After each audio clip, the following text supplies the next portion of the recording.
Welcome back, comic book lovers, for the second part of our two-issue story arc.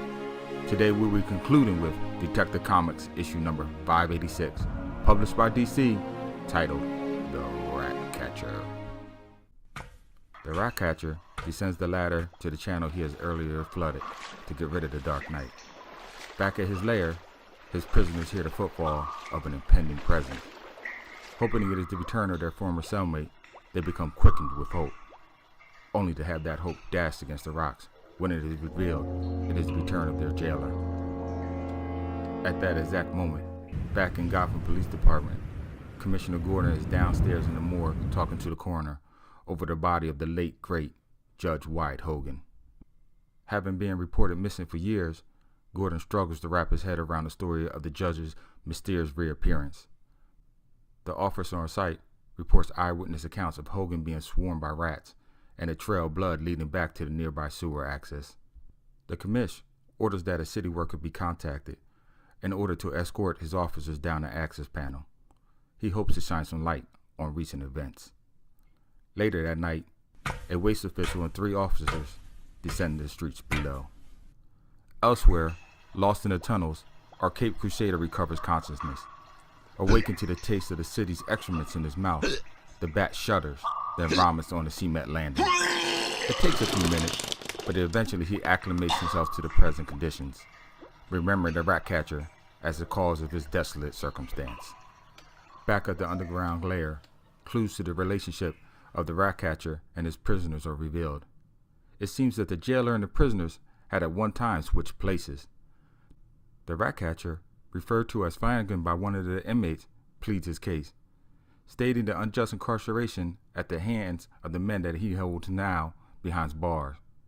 One prisoner rebuttals the facts of the case and Flanagan's unquestionable guilt in the presence of overwhelming evidence. Nevertheless, the captor stands implacable and will have his vengeance against those he felt wronged him. In the middle of the conversation, sentinel vermin alert their master to the presence of danger. Quickly he exits the lair into the darkness of the adjacent tunnel. Elsewhere, our Dark Knight struggles out of the pitch blackness. With a flare to illuminate his way, he stumbles upon a work site long deserted. Quickly he constructs a torch of the abandoned equipment.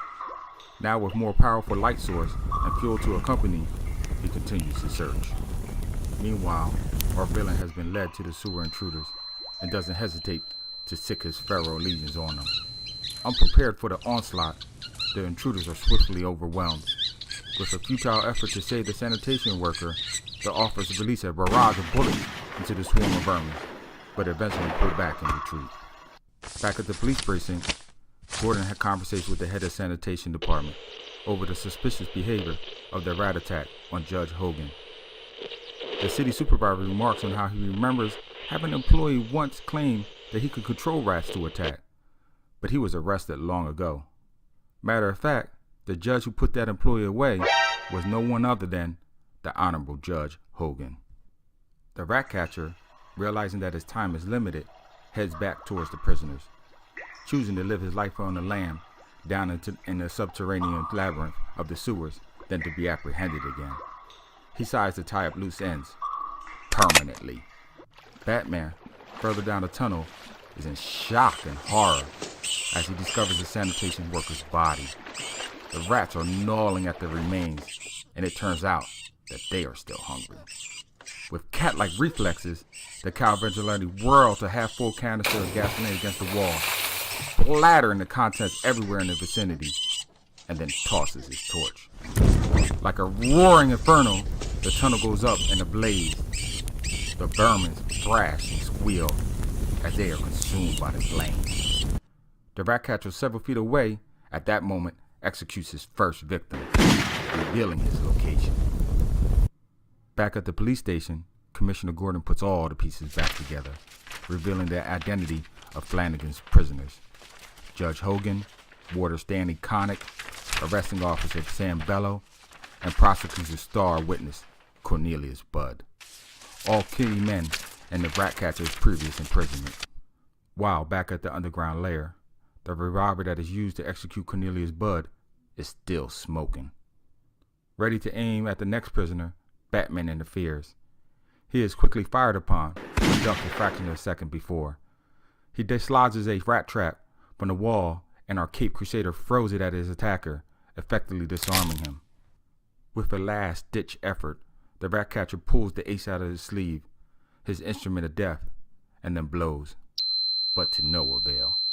The bat informs him that his deadly servants will not be arriving to save their master, for they have had their last meal.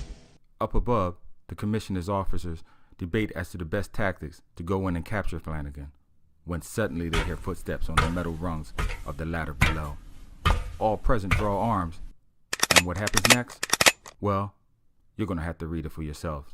Good luck digging in those crates at the next comic book convention for this issue. To make sure you stay abreast of future postings, like, subscribe, and hit that bell icon to be notified of the next episode. Until then, keep reading.